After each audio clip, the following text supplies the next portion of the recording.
Casey Babb, thank you for being here. Thanks for having me. Let me introduce you to our audience. You are the director of the Promised Land Project at the Macdonald-Laurier Institute, an advisor with Doctors Against Racism and Antisemitism. But basically, all of that is to say that you have been studying anti-Semitism and terrorism for nearly 20 years, which is particularly relevant in the past few years, but even in the past week, given the surge of anti-Semitic violence, clear examples of radicalization and terrorism across the West. Of course, most notably on Sunday, 15 people murdered at a Hanukkah celebration in Bondi Beach. Simple opener. How did we end up here? Yeah, I mean, it's a great question. It's a tough question to answer. And you mentioned a few examples there, but we're only about halfway through Hanukkah, right? And in the last few days, you mentioned what happened in Bondi, but there's been numerous terrorist attacks around the world that have been thwarted, which could have killed, countless individuals in the United States, in places like Poland, in other European countries, I believe in Germany. You have Christmas markets being shut down. You have New Year's Eve celebrations being canceled in Europe because of the threat of terrorism. You have, Jews on the subway in New York City being violently assaulted. You have Jews in New York being stabbed. I mean, there are so many cases.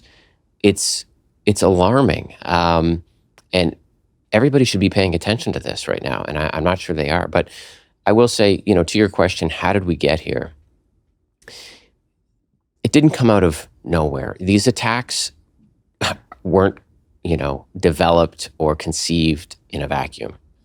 The threat of radical Islam has been around for many, many years, hundreds of years, if not longer.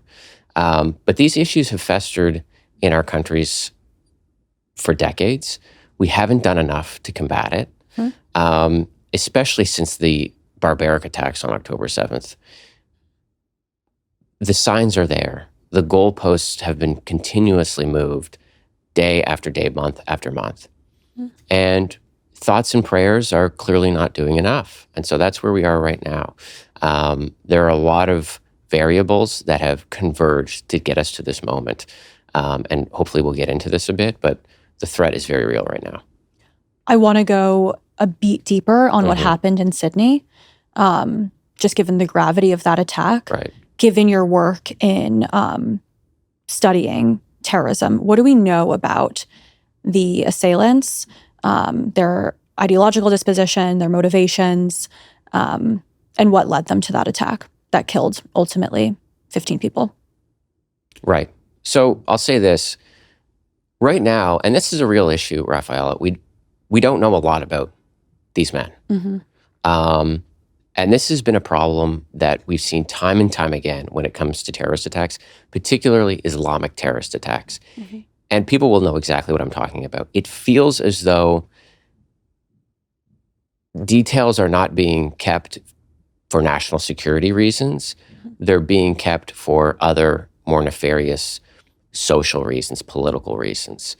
They're being suppressed. You mean release of the details about the shooters? And you see this a lot. And you see, when you start, again, moving the goalposts and redefining what a terrorist attack is, that's a very, very slippery slope. So I'll say this. We don't know a lot about the attackers. We know it's a father-son duo, which, and I've mentioned this to a couple of people recently, has become an increasingly concerning phenomenon is, family ties to terrorism and to extremism, which says something about these households. Even in Canada, there have been numerous father-son duos that have either had their plans disrupted at the last minute or have been caught up in other terrorism-related incidents and charges. And you see this, even in Gaza, father-son duos holding hostages, right? So terrorism in a lot of these circles is a family business. But we know that it's a father-son duo. It sounds like they potentially traveled to the Philippines. Do we know exactly what happened in the Philippines? No. But we know that a lot of terrorists and individuals involved with terrorist organizations over the last several decades, have gone to places to raise money, to carry out terrorist financing, to recruit, and to train. And I made a post about this on social media. And anytime you get into firearms or the proficiency that somebody does or does not have with a firearm, it leads to debate.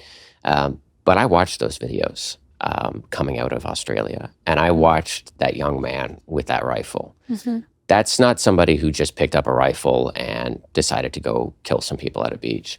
That's somebody who's comfortable with a firearm. I believe that's somebody who practiced a great deal and who was probably trained with a firearm.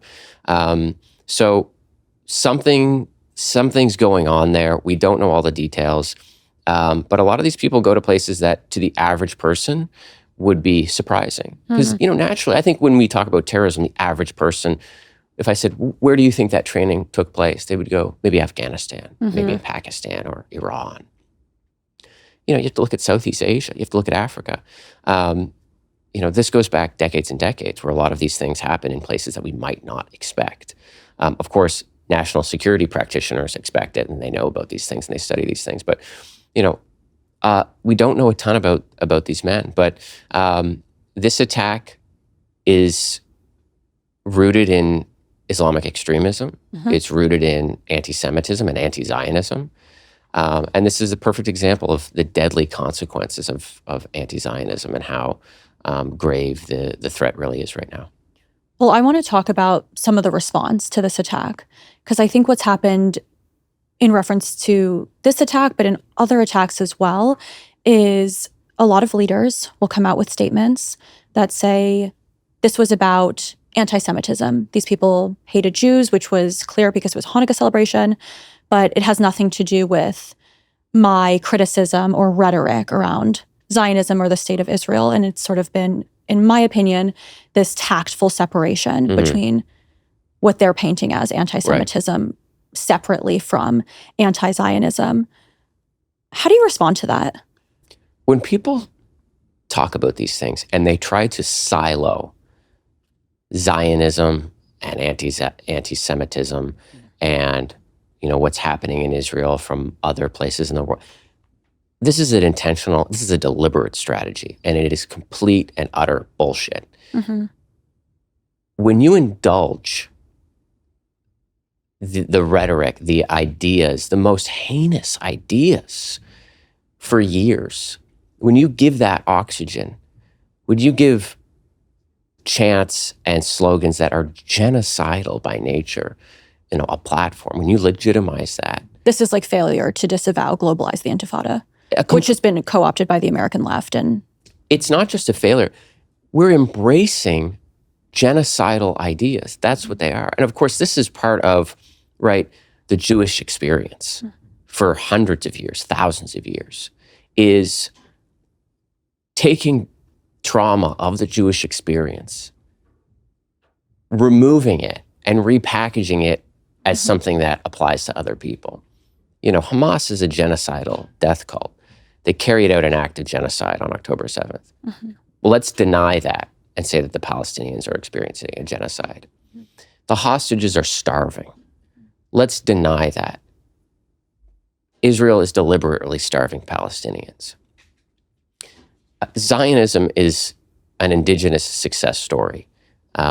It is, in my view, the only thing that prevented the complete annihilation of the Jewish people in the last several decades. Let's deny that and repackage it as Zionism is evil, Zionism is colonialism.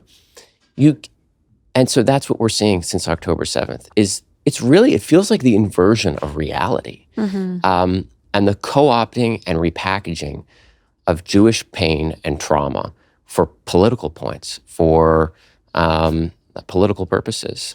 And so I think that's complete bullshit is when people try to separate the two. We've given these people, the most dangerous and nefarious people, platforms for over 2 years. And that's what got people killed on Bondi Beach. That's what gets people killed. The other line that frequently comes up is people will say something to the extent of, well, shooters like the people at Bondi Beach weren't radicalized by rhetoric from Ilhan Omar, Zohran Mamdani, or, you could name, there's hundreds of people that have anti-Zionist rhetoric, but they were actually radicalized by what they're seeing on the ground happen in Gaza and how Israel is choosing to carry out the war. And that's the root of the radicalization. How do you respond to that line of thinking in response to these events? Again, it's outlandish to think that. I was speaking recently to a group of students in Canada, and I explained to them that not long ago, the messaging that we would consider to be the most abhorrent, the most dangerous and egregious, the most anti-Semitic, the most radical, it was coming out of places like Afghanistan, and it was coming out of places like Syria and Iran. And we could understand that.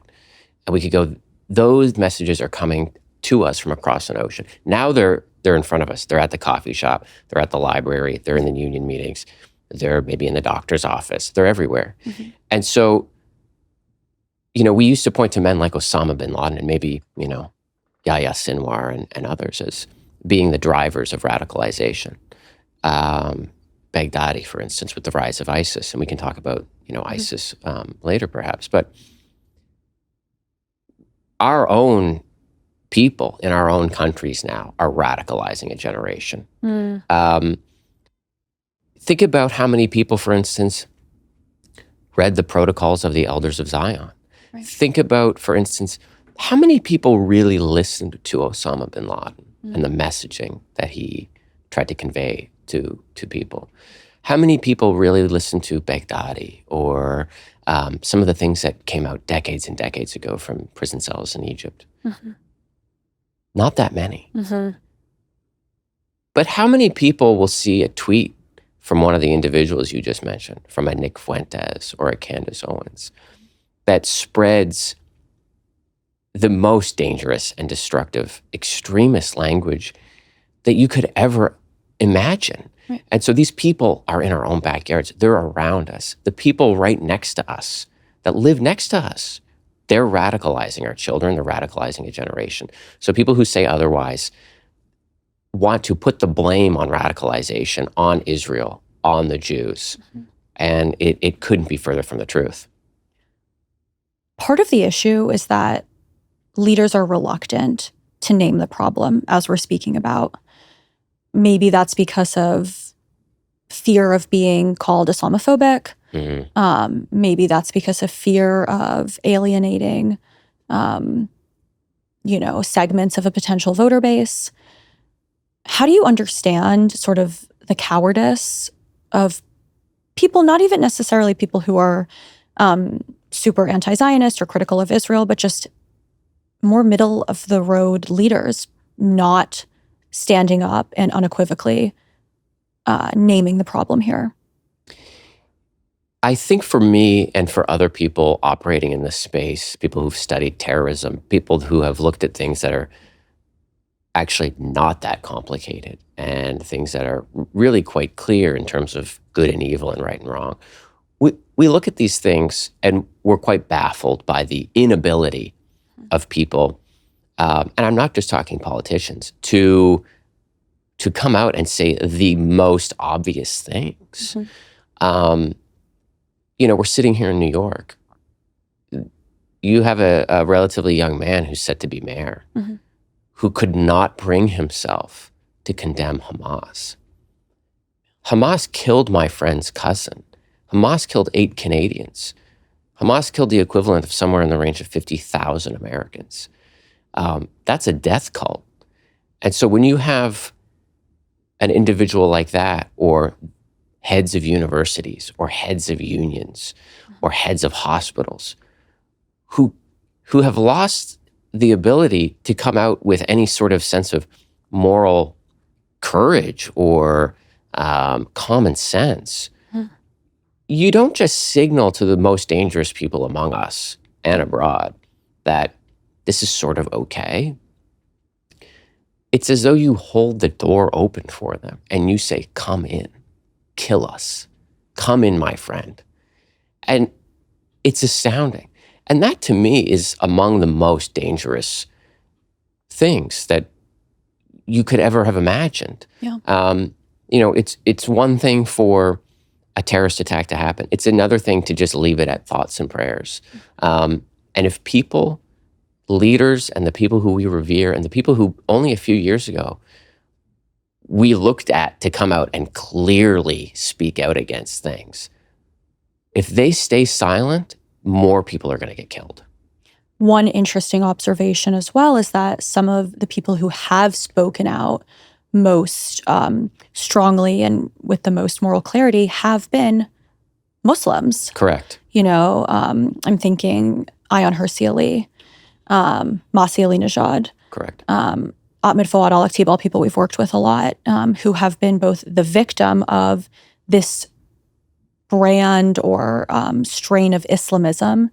And I think it's sort of lost on people that often Muslims are both victims of and also the strongest critics of what we're talking about. So it's just an interesting dichotomy. Yeah, absolutely. And I would add other names to that list. I would add Dalia Zayeda to that list. Mm-hmm. My good friend Loai Al-Sharif, Amjad Taha, other people, Yasmin Mohammed, who have been sounding the alarm. Right. They know this world. They come from this world. And they're right here. They're right next to us. And they're begging us to listen to them and pay attention. And we've been so brainwashed when they stand in front of us and they say, you're going to get yourselves killed. Mm-hmm. Learn from us. Listen to us. We go, we can't listen to that. They're Islamophobic. And so it's, again, another example of, it's like we're living in the upside down, where even the most common sense things are right in front of us. And what we're afraid of most in the West is not dying in a terrorist attack mm-hmm. or losing it all. We're most afraid of looking in the mirror and actually grappling with and reconciling our own identities and beliefs with reality. How do you square those things? So when you have somebody who stands at a podium like a Loai Al-Sharif or a Dalia Zayeda or somebody operating in this space who's trying to scream out to the world, when you ignore that, again, you're just giving room to the most dangerous people. So it's been astounding. But I'm so glad you brought up those voices, because I want people, if you are not familiar with these names, mm-hmm. go listen to them and embrace what they have to say. One other thing that comes to mind is, anecdotally, I hear from a lot of people who in the United States, or they're in Europe or Canada or Australia, and they say, I feel safer in the Emirates. Yeah. Obviously a Muslim country. And I'm wondering if you can just speak to what Emiratis are doing differently than Europeans that are creating an atmosphere where Jews feel safer in Dubai than in London. Absolutely. The Emiratis, they're really doing things in a way that the rest of the world should emulate. Mm. It's astounding what they're doing. But it's also, in a sense, it's sad and it's disappointing that it's so astounding and unbelievable. Mm-hmm. We shouldn't be looking at Abu Dhabi and going, oh my God, isn't it incredible what they've done in terms of, fostering an environment of pluralism, making common sense decisions like cracking down on the Muslim Brotherhood, cracking down on Islamic fundamentalism, embracing, the beauty and the promise of interfaith sort of respect and dialogue and community building. Mm-hmm. Why do we look at them as such an outlier? They shouldn't be. Now, of course they are, but they know that this is the road to prosperity, mm-hmm. and that they know that this is the road to peace. And that's why you have some of the world's most well-known and well-respected peace advocates operating in the UAE. People who want to understand how to get a lot of this right, they need to look to Abu Dhabi, because they know this is their backyard. They've lived it. And again, they're calling out, they're screaming out to the world, you people are idiots. Mm. You've created an environment, a permission structure where you're going to get yourselves killed. People are coming here and they're raising families here in such a way that it really is going to be incredibly injurious to our future, because we signal to them, it's okay, come on in. Yeah. You're calling for the death of all Jews. It's fine. Maybe that's freedom of speech. That's part of who you are. Maybe it's even righteous. And people like the Emiratis are looking at us going, you people are out of your minds. So yeah, it's a great question, but they know what they're doing. They get it. It's their backyard. And in 5 years, 10 years, 20 years from now, if other countries in the region and around the world don't, heed the lessons and implement the steps that the Emiratis have, they're going to be light years ahead of everybody else. I want to talk about your work specifically. You're Canadian, as sort of was alluded to. Yeah.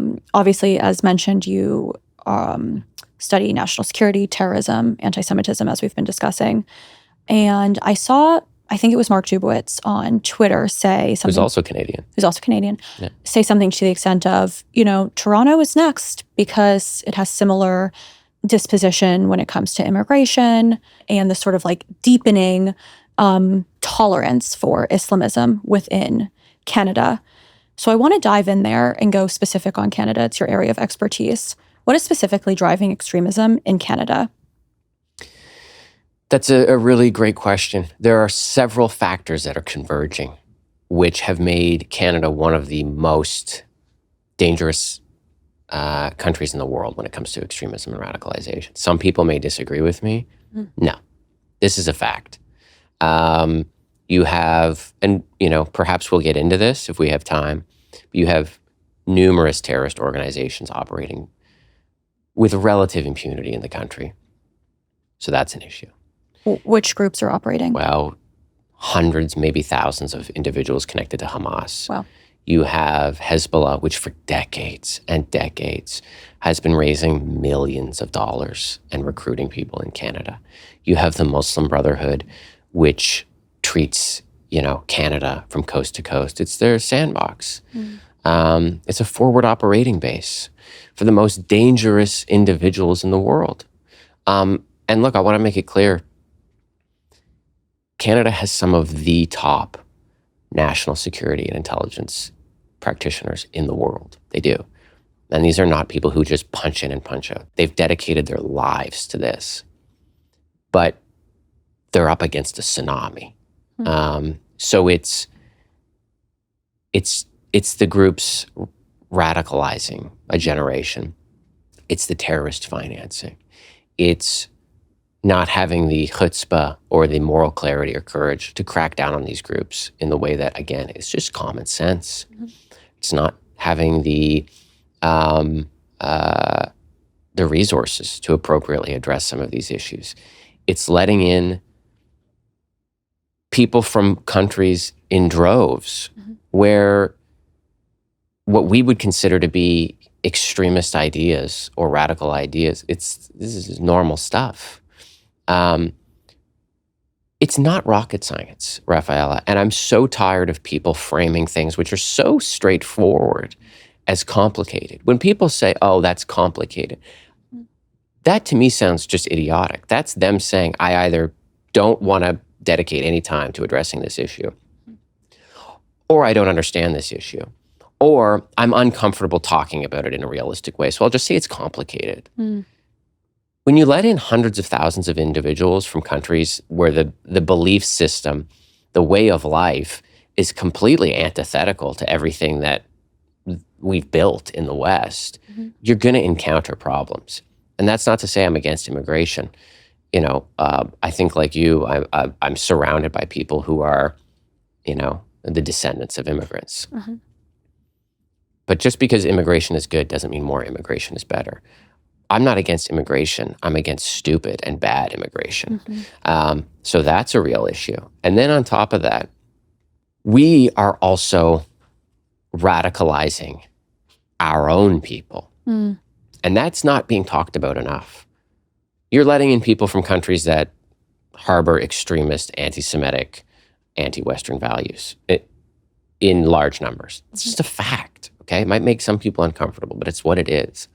But at the same time, we're teaching our children that maybe violence and destruction really is the path to peace. Maybe killing a CEO, maybe that's sort of righteous. Maybe killing an executive at BlackRock is like, maybe that sends the right sort of message that we want to send. Maybe that's how we right our wrongs. Is that the path to a brighter, more equitable future? In addition to that, and this is a very serious issue in Canada, and it's a very serious issue in places like Australia as well, we're teaching people that they have the sins of their ancestors are their sins, that the blood of their ancestors is on their hands. And that really the only way to affirm their virtue, their righteousness, is to totally embrace that guilt. And so you have bad people doing bad things, and then you're teaching good people the complete opposite of what they need to really confront the most heinous actors and most heinous ideas in our societies. And so it's all of these things coming together at once. There's also the matter of identity, right? And some people will get this, some people won't at all. But despite everything, despite the many issues that, the United States has to confront right now, and that is the United States is grappling with, strikes me like there's still a pretty clear American identity. If somebody said, write me a paper, what does it mean to be American? I think I could write you a paper on that. If somebody said, what does it mean to be Canadian? I'd go, I don't know anymore.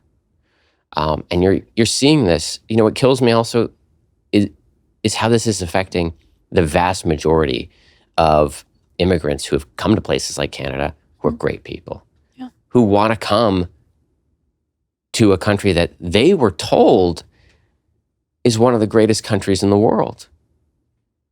And 2 years in, 5 years in, 25 years in, they're talking to me, they're pulling me aside, and they're saying, I got to get out of here. This is not what I signed up for. I tried to embrace Canadian way, the Canadian identity a long time ago. And it's eroded. And so, to my point earlier, we're teaching a generation of people that to be Canadian is to be guilty. This is not your land. This system is a system that's built on inequity and injustice. And you embracing that, you're guilty of something. And you need to you need to wash those sins off of you to do that. And so we're doing these sorts of things. We're eroding and limiting our real sense of identity. And then at the same time, some of the actors that we've talked about, they're not stupid. The Brotherhood, Hamas, Hezbollah, the regime in Iran, they go, that looks like a pretty good place to do business. Right. Let's rock there. Let's do that. Well, let's talk about that, because I think we've established how the environment is such that it allows these groups to flourish. Yeah. I want to talk about what the intelligence community is doing to differentiate between, for example, sympathizers versus actual operatives, and sort of how they're actually addressing this issue. So can you give us a little bit of the picture of how these people are being identified? Not, people on college campuses saying globalize the Intifada, or like having some sort of sympathy towards these groups, but actual Hezbollah or Hamas operatives that are working in and around Canada. What's being done to address them?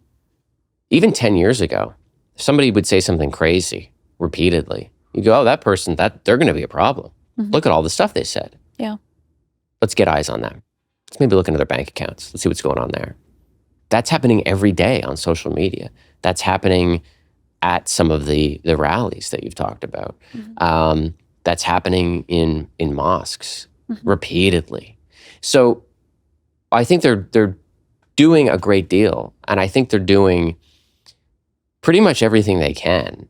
But the system now has been set up socially, culturally, politically, that is, it puts them at a great disadvantage. It puts the people who are trying to protect us at a tremendous disadvantage.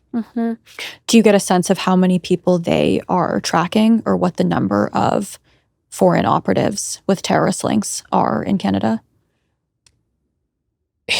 It's a tough question to answer. We know that there are hundreds of individuals either in Canada or with links to Canada that are connected in one way or another to Hamas, just Hamas alone, including a senior financier, Osama Ali.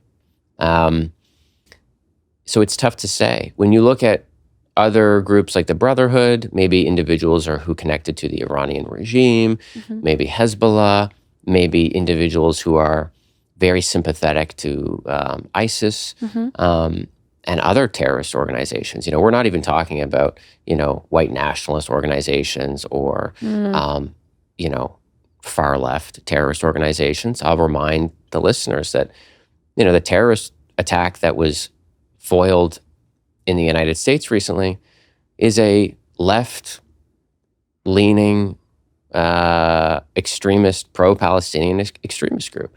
So there's so many, the spectrum of extremism in places like Australia and, you know, throughout the Western world, including Canada. It's unbelievable. And so it's hundreds. I would say it's in the thousands because, Rafaela, when in total. Oh yeah. But the thing is, how do you differentiate, right? So I think about bad people and people that we probably want to think about and do something about. I almost, in my mind, I visualize a dartboard. So the red target in the middle, those are probably young men who are going to blow themselves up and who are going to maybe drive a truck through a Christmas market or go shoot people on a beach. That's the bullseye. So you have to keep your eyes and your resources on the bullseye because they're going to go bang. But then the next ring, maybe those are people who helped them build a bomb. Maybe those are people who helped them procure a rifle. Maybe the people on the next ring are people who taught them how to use a rifle. Maybe the people on the next ring are people who helped them get a little bit of money to put towards these things. Maybe the people on the ring outside of that they gave them a bed at night to rest their head somewhere where they shouldn't have been. And then on the outermost ring, those are university professors. Those are physicians and surgeons. Those are the heads of universities. Those are the heads of unions. Those are individuals among us who are sympathetic to the cause. And they too are a real issue. They too are contributing to this problem in ways that you can't quantify. The most outer ring almost seems the most complicated to me because they have such expansive influence via the university system and social media, but it's not illegal to be sympathetic, right? So what do you do about that?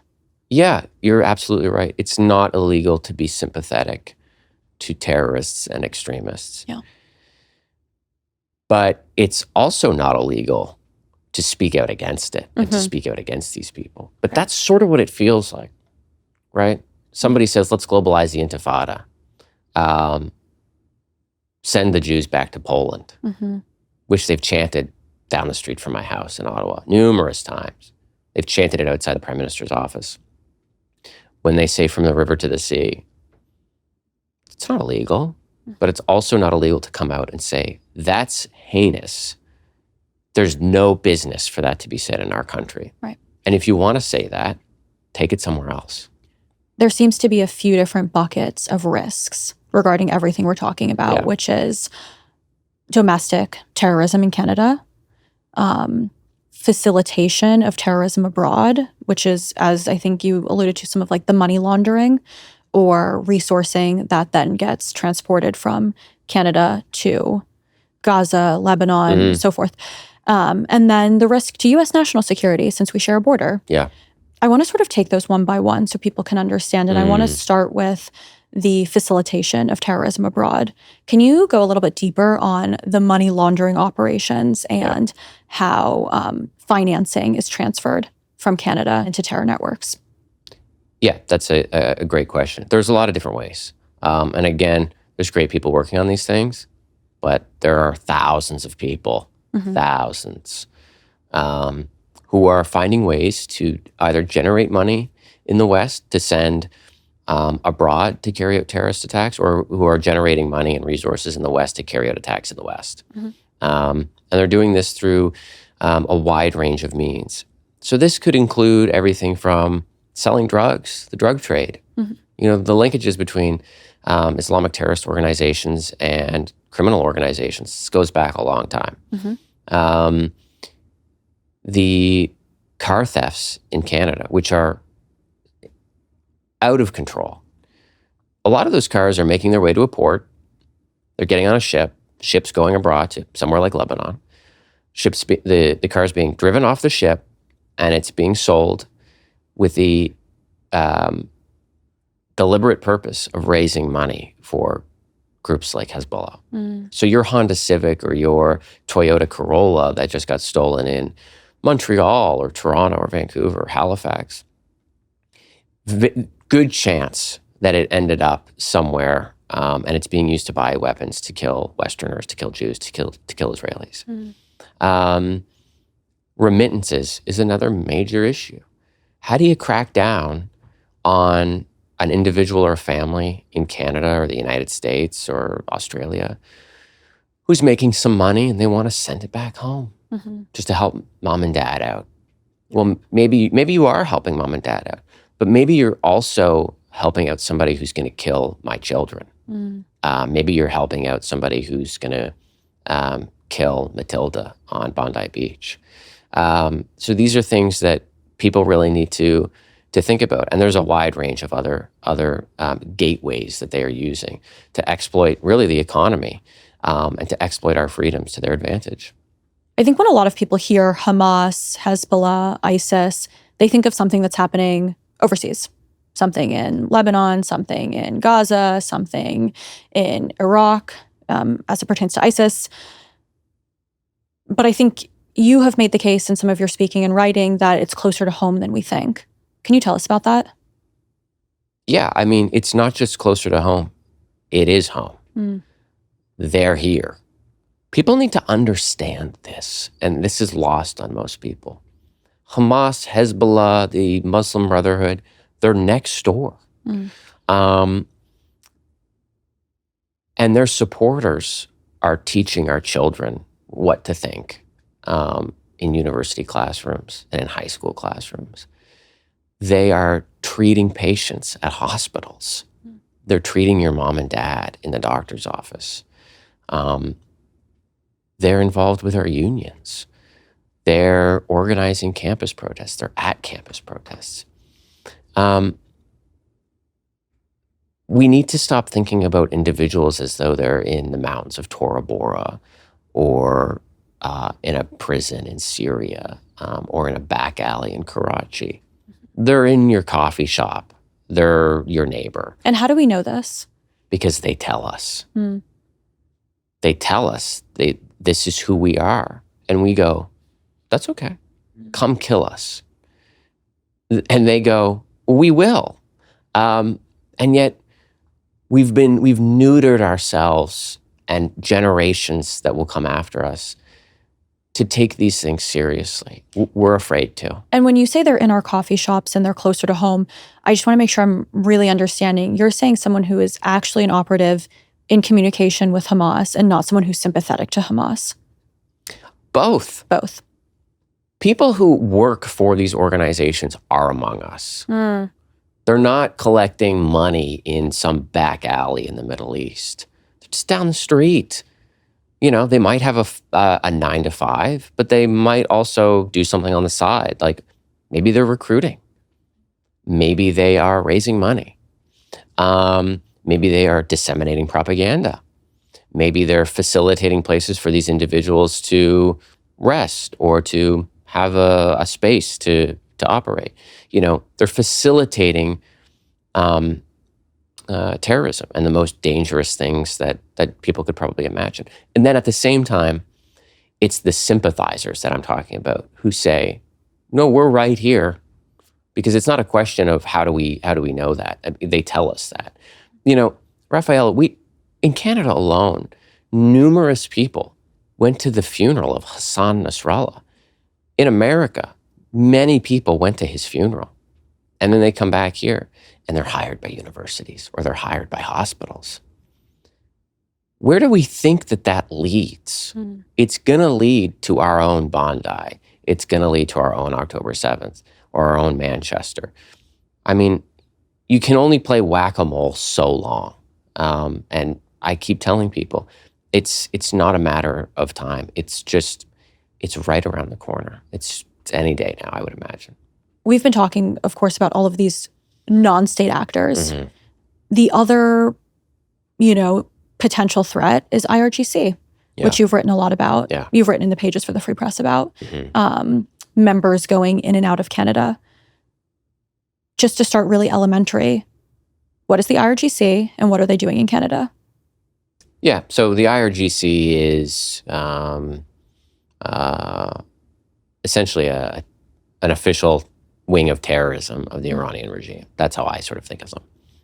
They're a branch of the government. They are a military branch of the government, but they're an extremist branch. They're terrorists. How would Iran describe them? Like a technical. Iran would describe them as part of their official military capacity. Mm-hmm. They too are among us. They're coming in and out of our countries. And I'm not just talking Canada, I'm talking Australia, I'm talking America, everywhere.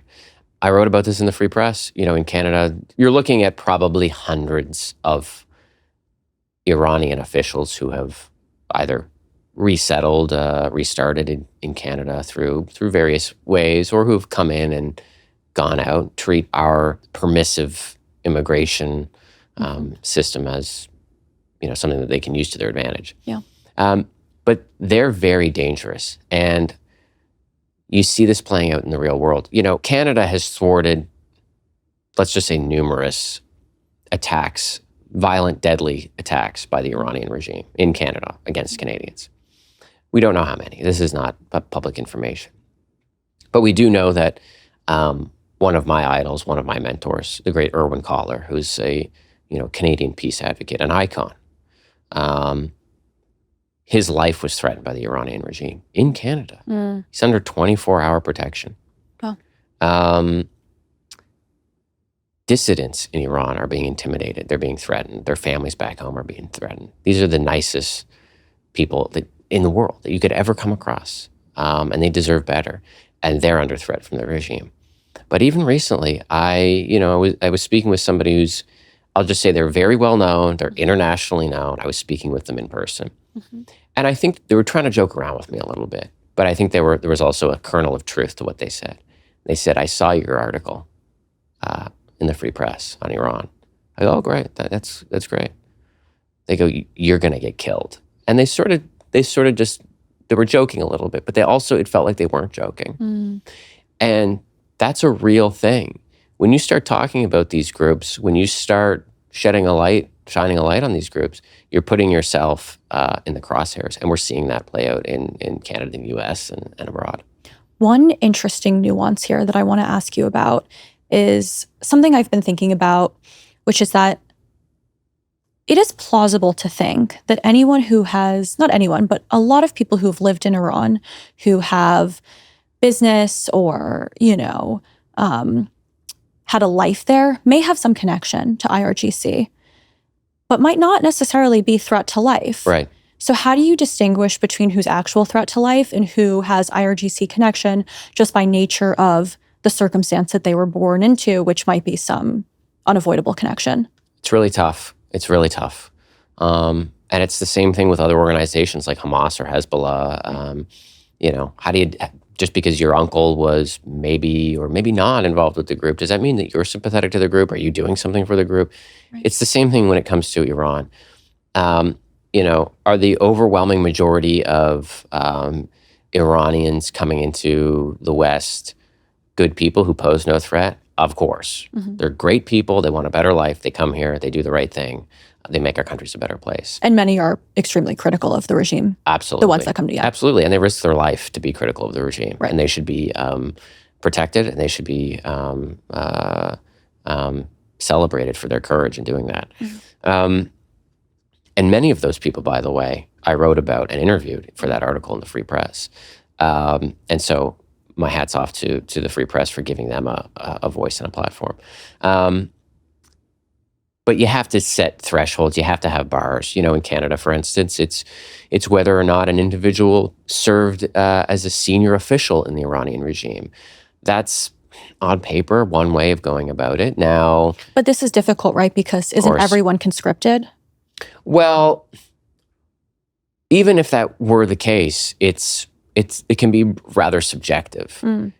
Let's just say hypothetically, you were a director in the labor department in Tehran. Well, are you a senior Iranian official? I don't know. What if you were a secretary to somebody in the inner circle of the Ayatollah? Are you a senior official? Well, I guess individuals that get paid more money than I do will have to make that call. But again, you're up against, this is a numbers game. And there's just no way to sufficiently address the issue anywhere in the world, really. Right. Some countries, of course, are getting it quite right, but most are not.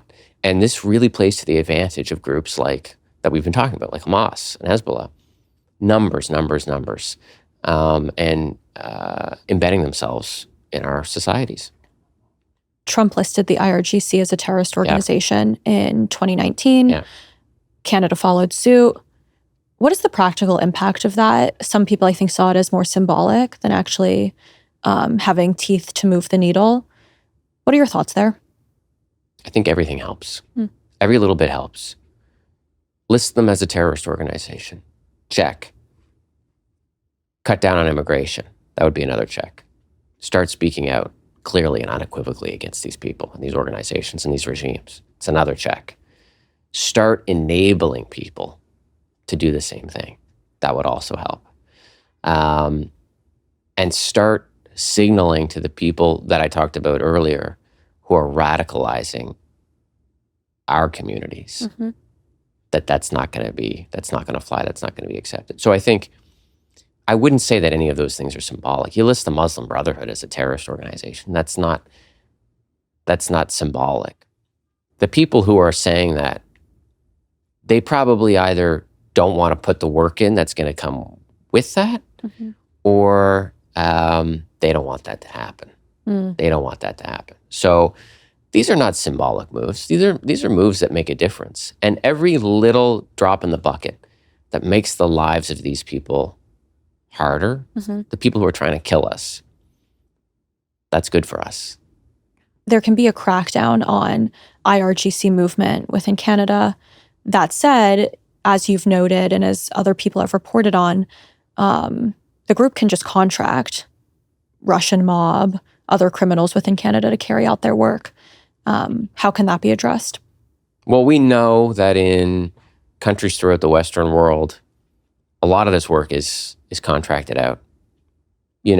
One case that you may have brought up earlier, there's so many bloody cases. I can't recall if you did bring it up, but this MIT professor, nuclear scientist, world renowned, was just murdered in his home, which I don't know how everybody in the world is not talking about this sort of stuff. I think that's a sign that a lot of this stuff has been increasingly normalized. He's just murdered in his home. There are reports circulating online in the Jerusalem Post, and it's being picked up elsewhere, that the Israelis are saying that Iran was behind this. Now, but this is speculative currently. I believe it's speculative right now. But it sort of sounds right, doesn't it? A lot of people who follow this stuff go, that checks out. That would check out. What would the motive be around this MIT professor? That's a great question. I love that question, because the motive, there's different ways of approaching it. There's different ways that I think, if this were to be Iran, that it would make sense. And I will also say, you're asking about criminal organizations and outsourcing. If this was Iran, do I think that some sexy hitman from Tehran was sent over here in Boston and activated and took him out with a sniper? No. Right. This was potentially some gangster, some criminal that works for, could be a biker gang, could be a cartel, could be any one of these organizations. They walk in, they shoot this guy in his house, and they get the hell out of there, and they get paid. But the motive, well, Israel's eliminated a lot of Iranian nuclear scientists because they've had to, because this is about Israeli survival. Pretty hard for the Iranians to kill Israeli scientists in Israel. That's going to be hard.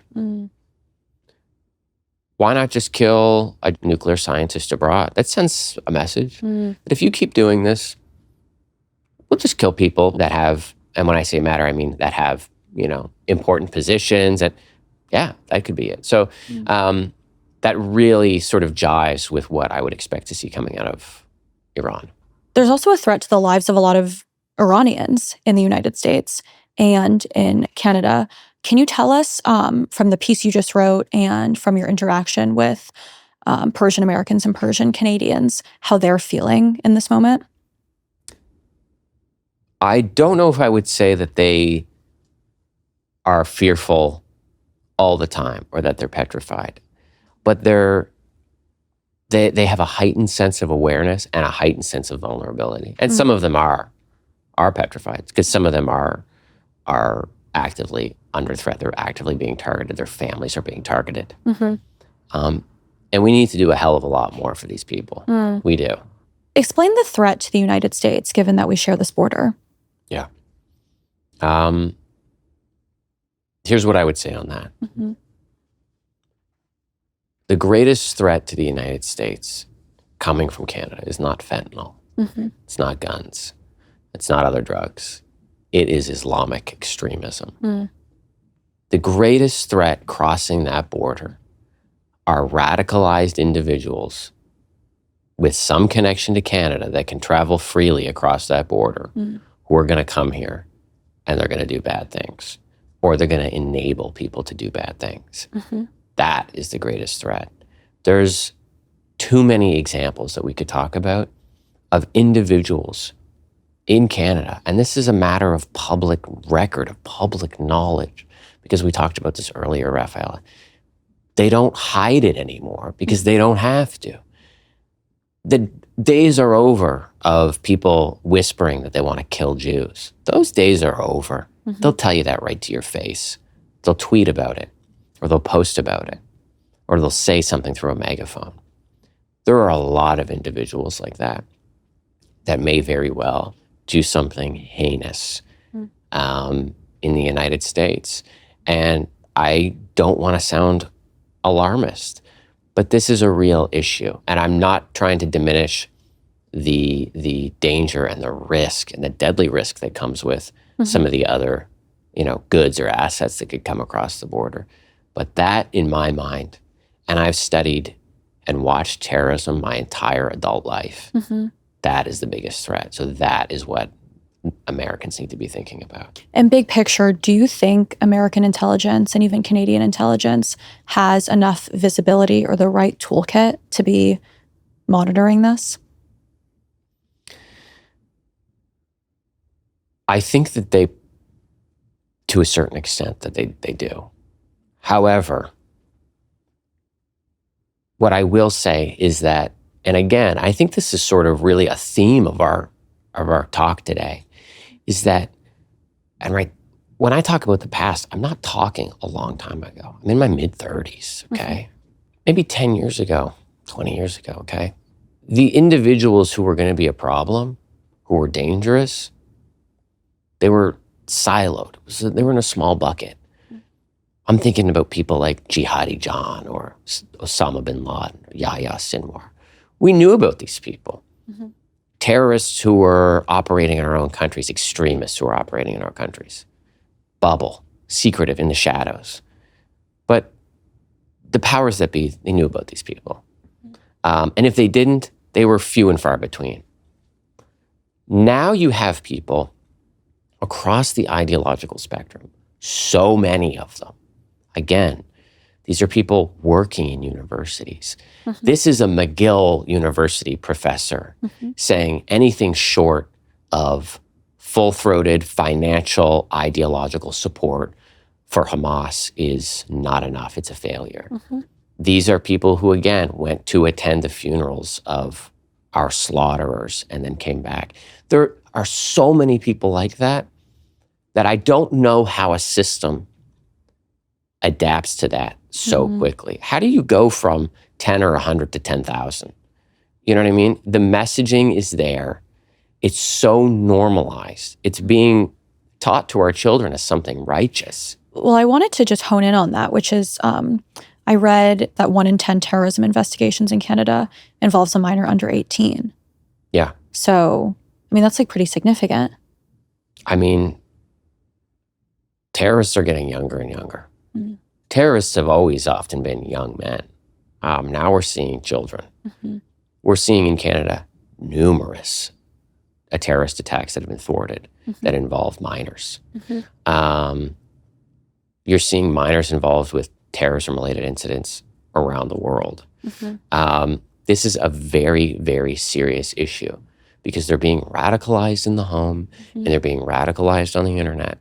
And again, as a people, as a society and a culture, we're not teaching them the right things. We're not teaching them enough. We're not encouraging them to learn. We're not encouraging people to be curious. We're not encouraging people to be intellectual. Yeah. We're just saying, oh, that's what you do and that's what you want to learn. That's fine. We'll be busy doing other stuff. And into that void comes a radicalized child who's going to kill other children. And this is what we're seeing. You know, if we think about Bondi, the son in that duo, I don't recall his exact age, but this is a relatively young man, Rafaela. Yeah. So how young was he when this shit started? He was a child. He was a little boy when this started. And there's a lot of that going on. And it's not phobic of any type, and it's not racist in any capacity to start questioning these things and to start being very concerned about these things. I just want to say this as well before we move on, that since 2013, 2012, 2013, globally, there's been almost 60,000 Islamic terrorist attacks worldwide, not individuals killed, attacks. When you start radicalizing people younger and younger and younger, you have to be ready for those numbers to go way up. So when the next study is done at a think tank, the next report comes out in 10 years or 25 years, and they say, since October 7th, 2023, there's been X amount of attacks, don't be surprised if a lot of these people are minors. It's so complicated too, because it's like, how do you hold someone accountable for something that they were indoctrinated into as a child? Like, it's a difficult ethical and moral question that we'll have to have on another occasion. Just one more on, we've been obviously talking about immigration throughout this conversation. I just want to do one more beat on immigration, which is, in an ideal world, what would the immigration policy look like to you? And I'm asking with the context of, you know, in Trump's first term, he did the quite, you know, infamous or famous, depending on who you ask, Muslim ban, right? Which was met with a lot of fury. I mean, my personal opinion was that it was like a far overreach. And was Islamophobic, because there are so many Muslims who are, you know, just wanting to build a better life in the West. Correct. So having all of that in mind, what is the right approach? I don't have the answer to that. I'm just going to be honest with you. I wish I did. I think the right approach is a combination of things. I think it's a complete recalibration of immigration in the West. Until either we are able to get our act together or they are able to get their act together. And when I say they, I'm talking about individuals and communities where extremist rhetoric, extremist worldviews and beliefs are normal. Why would we allow that sort of mentality to come in waves into our countries? Again, that to me is suicidal. And it's delusional to think that that's not going to get people here killed. So no, do you need a ban? I think that was an overreach as well. But you can slow things down. You can signal to people what will and will not be tolerated. You can really sit down and come up with new policies and strategies that reflect the threat environment, a changing and accelerating and worsening threat environment. There's ways to do it, and I hope they do it, because if they don't, it's going to get people killed. And I want people to understand that this is a very serious issue. Bondi is not an isolated incident. I just mentioned how many Islamic terrorist attacks there's been worldwide in the last decade or so. It's going to get worse. To close the conversation, if you had to relay your biggest concern or one headline message that you want people to walk away with, what would that be? That message would be, listen not just to the people that are warning you about these issues, but listen to the people that are telling you to your face that they're going to kill you. Take them seriously. When people listen, especially if they say something, if something is said, and it really would make an individual question their beliefs, or even their own identity, it's a lot easier. It's a hell of a lot easier to just dismiss that and go, they don't mean that, or they don't represent X, when in fact, they probably do. So listen to people. The great Einat Wilf, somebody who I consider to be, a mentor to me through her work, through her, speeches and writings and everything that she's done over the last several decades. She says this clearly: when people speak, listen to them. So we need to do that. And I just want people to know that, look, I've studied and watched terrorism my entire life. I mentioned this. And a lot of people can relate to this. Even a lot of people who don't maybe they're not writing books or writing articles on terrorism in the way that I do or others do. But if you were old enough to remember 9/11, and now it's 2020, almost 2026, whether you like it or not, terrorism has been a part of your life, your whole life. I remember watching the towers on Victoria Road in Dartmouth, Nova Scotia with my father. And he said, we're under attack. And I remember when they killed Danny Pearl. We haven't been able to escape these things. And at the same time, we have created a permission structure that is being completely exploited by our enemies. And we need to wake up and we need to get real. I've been watching these things my whole life. They're here, they're real, and Bondi is not an isolated incident. And we need to keep our heads on a swivel, and we need to get this right. Well, Casey Babb, thank you so much for coming in. I've really appreciated the conversation, so thank you. Thanks for having me.